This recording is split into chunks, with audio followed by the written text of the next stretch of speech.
नमस्कार, आप देख रहे हैं जस्ट इंडिया। मैं हूं आपके साथ काजल ठाकुर। खबरों की शुरुआत करेंगे उससे पहले हेडलाइंस के प्रायोजक हैं Micron lights counts on us, group of industries, Asian colour coated स्पात limited, Oscar super speciality hospital and trauma centre, रंश Kia showroom in Rohtak and Bahadurgarh. Showroom पर आइए, टेस्ट ड्राइव ले और गाड़ी बुक कराइए।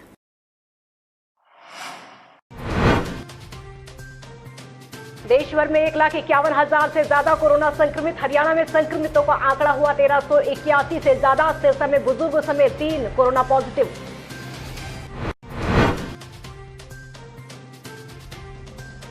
रोहतक में मां बेटे समेत 3 नए कोरोना पॉजिटिव। ट्रैवल हिस्ट्री खंगालने में जुटा प्रशासन। एक सप्ताह पहले दिल्ली से आया था बेटा। रोहतक में दुकानदार उड़ा रहे लेफ्ट राइट फॉर्मूले की धज्जियां। 5 गारमेंट्स की दुकानों के कटे चालान, 2-2 हजार के कटे चालान।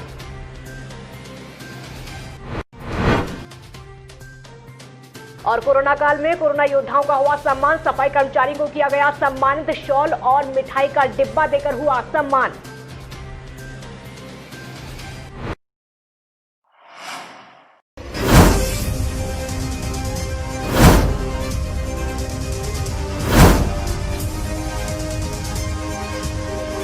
जस्ट इंडिया न्यूज पर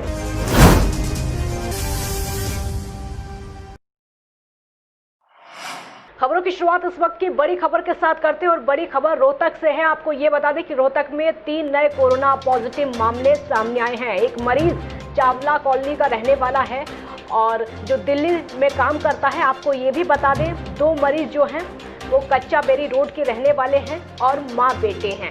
बेटा भगीरथ पैलेस में दवाइयों का काम करता है और आपको ये भी बता दें कि एक सप्ताह पहले दिल्ली से घर आया था। माँ बेटा दोनों कोरोना संक्रमित पाए गए हैं। इस वक्त की बड़ी खबर रोहतक से आपको बता दें तो जिस तरीके से लगातार प्रदेश भर में लगातार कोरोना संक्रमितों की संख्या बढ़ती जा रही है, प्रशासन की चिंताएं बढ़ रही हैं। इससे स्वास्थ्य विभाग की चिंताएं और साथ में राज्य सरकार की चिंताएं भी बढ़ती जा रही हैं। बड़ी खबर रोहतक से 3 कोरोना पॉजिटिव केस मिले हैं और आपको ये भी बता दें कि 2 माँ बेटे कोरोना पॉजिटिव पाए गए हैं। बेटा एक सप्ताह पहले दिल्ली से आया था। तो बड़ी खबर रोहतक से आपके लिए, कोरोना पॉजिटिव 3 केस सामने आए हैं, जिसके बाद प्रशासन की चिंताएं भी बढ़ती जा रही हैं। कोरोना वायरस दुनिया भर के 213 देशों में अपने पैर पसार चुका है। पिछले 24 घंटों में 1,03,000 नए कोरोना के मामले सामने आ चुके हैं और मरने वाले लोगों की संख्या में 5,186 का इजाफा हो चुका है, जबकि इससे एक दिन पहले 4,055 लोगों की मौत हुई थी। अगर बात भारत की करें तो कोरोना के मामले तेजी से लगातार बढ़ रहे हैं। मरीजों का आंकड़ा 1,51,000 के पार पहुंच गया है। अब तक 4,337 लोगों की मौत हो चुकी है, जबकि ठीक होने वालों का आंकड़ा 64,000 से ज़्यादा है। देश में 83,000 से ज़्यादा एक्टिव केस हैं, तो वहीं हरियाणा में कोरोना का कहर थमने का नाम नहीं ले रहा है। कोरोना मरीजों की संख्या बढ़कर 1381 से भी ज़्यादा हो चुकी है। तो आपको ये भी बता दें कि प्रदेश में कोविड एक्टिव मरीजों की संख्या 525 है। वहीं फरीदाबाद में आज 14 नए कोरोना पॉजिटिव केस सामने आए हैं और गुरुग्राम में 30 नए कोरोना पॉजिटिव केस मिले हैं। प्रशासन के तमाम आदेशों के बाद भी दुकानदार लगातार आदेशों की धज्जियां उड़ाते नजर आ रहे हैं और लेफ्ट राइट के फॉर्मूले को ताक पर रखकर दुकानें खोली जा रही हैं। लेकिन प्रशासन भी दुकानदारों को लेकर सख्त है। इसी कड़ी में आज दुर्गा भवन से आगे हिसार रोड पर 5 गारमेंट्स की दुकानों के 2-2 हजार रुपए के चालान काटे गए। इस कोरोना काल में कोरोना योद्धा दिन रात अपनी ड्यूटी करने में जुटे हैं। अपने परिवार और अपनी परवाह किए बगैर ये योद्धा देश की सेवा कर रहे हैं, इसलिए इनको सम्मान देना हर देशवासी के लिए ज़रूरी है। इसी कड़ी में रोहतक निगम के कर्मचारियों को वार्ड नंबर 19 की पार्षद मुक्ता नागपाल और रोटी डे संस्था संचालक दीपू नागपाल द्वारा सम्मानित किया गया। इन्होंने सफाई कर्मचारियों को शॉल ओढ़ाकर और मिठाई का डिब्बा देकर सम्मानित किया। ये कार्यक्रम इन सबको सम्मानित करने के लिए था। जो भी हमारे सफाई कर्मचारी या पुलिस ऑफिसर, डॉक्टर्स जो भी इस महामारी में दिन रात लोगों की सेवा करने में लगे हुए हैं, उनको सम्मानित करने के लिए आज हमने सबको साफ़ और मिठाई का डब्बा दिया है। आज कोरोना महामारी में जो हमारे सफाई कर्मचारी दिन रात लोगों की सेवा में लगे हुए हैं, उनको सम्मानित किया गया। हम इनसे सभी साथियों से ये आशा, सफाई कर्मचारियों से ये आशा करते हैं कि ऐसे ही हमारा और पब्लिक का सहयोग करते रहें। बहुत बहुत धन्यवाद। रोहतक उपायुक्त द्वारा सापलौ से खरावर सड़की रेलवे रोड से शुरू होने वाली गली से बालूराम मकान की तरफ दक्षिण में चुलियाना रोड सूरजभान के मकान तक क्षेत्र को कंटेनमेंट जोन घोषित किया है। जिलाधीश द्वारा खरावर गांव की प्रशासनिक सीमा को बफर जोन घोषित किया गया है। कंटेनमेंट और बफर जोन को ग्राम पंचायत गली सापला द्वारा से सैनिटाइज करवाया जाएगा। आपको ये भी बता दें कि खंड विकास एवं पंचायत अधिकारी द्वारा सैनिटाइजेशन कार्य में नियुक्त स्टाफ को निजी सुरक्षा उपकरण उपलब्ध करवाए जाएंगे। साथ ही सामाजिक दूरी के मापदंडों का भी अनुपालन करवाया जाएगा। रोहतक में सीबीएसई एसोसिएशन की ओर से स्वामी नित्यानंद पब्लिक स्कूल में प्रेस कॉन्फ्रेंस आयोजित की गई और उसमें सीबीएसई इकाई के प्रेसिडेंट डॉक्टर रवि गुगनानी ने मीडिया को संबोधित करते हुए कहा कि सरकार के 22 मई के निर्देश के अनुसार ये स्पष्ट हो गया है कि सभी अभिभावकों को अपने बच्चों की मासिक ट्यूशन फीस स्कूल ऑफिस में जमा करनी ही पड़ेगी। अगर अभिभावकों को कोई आर्थिक तकलीफ है तो स्कूल ऑफिस में औपचारिक अनुरोध एक प्रार्थना पत्र के माध्यम से कर सकते हैं। साथ ही उन्होंने ये भी कहा कि एडमिशन फीस और सभी तरह के चार्जेस स्थगित पहले ही सरकार की तरफ से कर दिए गए हैं। आज की बैठक जो है वो इसलिए बुलाई गई थी कि रोहतक सीबीएसई स्कूल एसोसिएशन की तरफ से हम मीडिया कर्मियों के थ्रू ये मैसेज पहुंचाना चाहते थे कि अभिभावकों में जिस तरह की भ्रांतियां फैलाई जा रही हैं, अफवाहें फैलाई जा रही हैं, उन अफवाहों पर विराम लगाया जा सके। कई बार ऐसा हो रहा है कि कुछ लोग जो कि अपना एक उल्लू सीधा करने के लिए अभिभावकों को, पेरेंट्स को मिसगाइड कर रहे हैं, उनमें अफवाहें फैला रहे हैं। जो सरकार की गाइडलाइंस है उनको अलग तरीके से बता के प्रेजेंट किया जा रहा है। सरकार ने जैसे गाइडलाइंस में बहुत क्लियरली लिखा है कि जो स्कूल जो उन्हें फॉर्म 6 के हिसाब से फीस चार्ज करनी है। कल कमिश्नर साहब के पास काफ़ी पेरेंट्स थे जिन्होंने ये कंप्लेंट की कि स्कूल्स बढ़ी हुई फीस चार्ज कर रहे हैं। असल में अभिभावकों को ये बताया गया कि स्कूलों ने पिछले वर्ष जो फीस चार्ज कर रहे थे वो फीस चार्ज करनी है, जो कि गलत है, क्योंकि गवर्नमेंट की गाइडलाइन के हिसाब से फॉर्म 6 में बढ़ी हुई फीस चार्ज करनी है। रोहतक में जींद बाईपास पर स्थित जलेबी चौक पर एक ट्रक ने अपना संतुलन खो दिया और पलट गया, जिससे ट्रक में आग लग गई। वहीं ट्रक ड्राइवर मौके से फरार हो गया। प्रत्यक्षदर्शियों का कहना है कि इस चौक पर बार बार घटनाएं होती रहती हैं, जिसको लेकर स्थानीय लोगों ने कई बार प्रशासन से ब्रेकर लगवाने की गुहार भी लगाई थी, लेकिन आश्वासन के अलावा आज तक कुछ नहीं मिला। और वो ड्राइवर गाड़ी पी हुई पलटा के चला गया। वहाँ फ़ोन आया तो वहाँ मेरे को सेठ ने बोला, भाई मैं घर जा रहा था, मेरे को बोला तू ऐसे कर, वो गाड़ी लानी है। वो बेचारा सिंगल मोटर मालिक है, मिस्त्री है कोटपुतली में, उसकी गाड़ी है।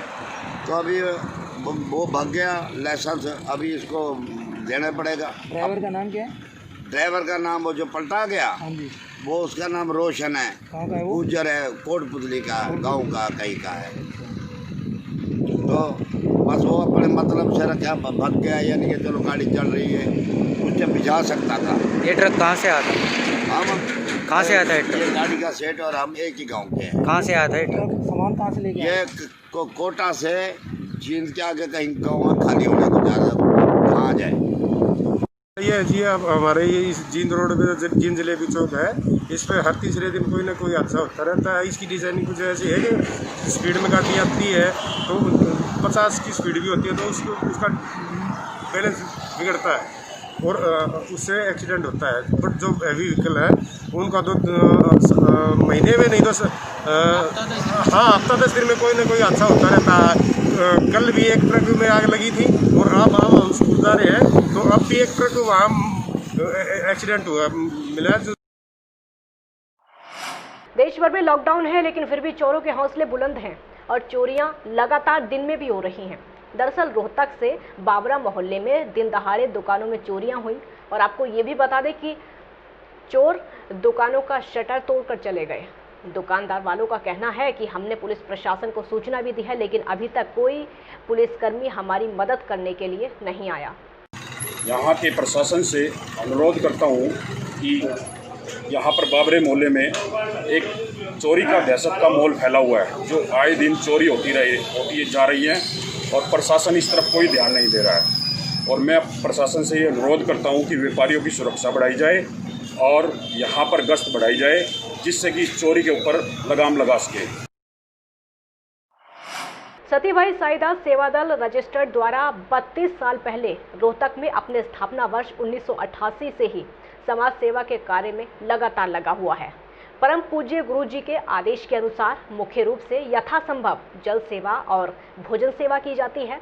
गुरुग्राम से पश्चिम बंगाल जाने वाली ट्रेन पर प्रवासी जरूरतमंदों के लिए आईसी कॉलेज रोहतक से 4 बसों की व्यवस्था प्रशासन द्वारा की गई, जिसमें 170 व्यक्तियों का 2 समय का भोजन दिया गया। और आपको ये भी बता दें कि ये जो भोजन दिया गया ये साईं सेवा दल की तरफ से दिया गया।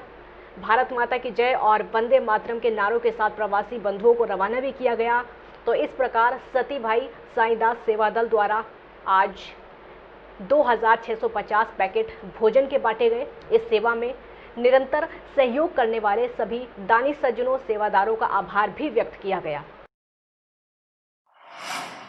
खबरों के प्रायोजक थे Pramod trading company, tiles, sanitary ware, Ghanipura, Jhajjar road, Rohtak.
Offer का लाभ उठाने आइए IFV point Rohtak, Sonipat road near railway crossing Rohtak.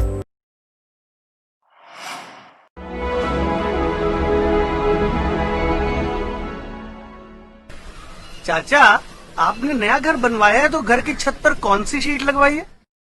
बेटा, मैंने अपने घर की छत पर एशियन शीट लगवाई है, क्योंकि वो कभी न मिटने वाले ओरिजिनल निशान की चादरें हैं। साथ में ISI का चिन्ह, 5 साल की वारंटी के साथ साथ पैसों का सही मूल्य देने वाली वही इकलौती शीट्स हैं। क्योंकि नाम नहीं, पहचान जरूरी है।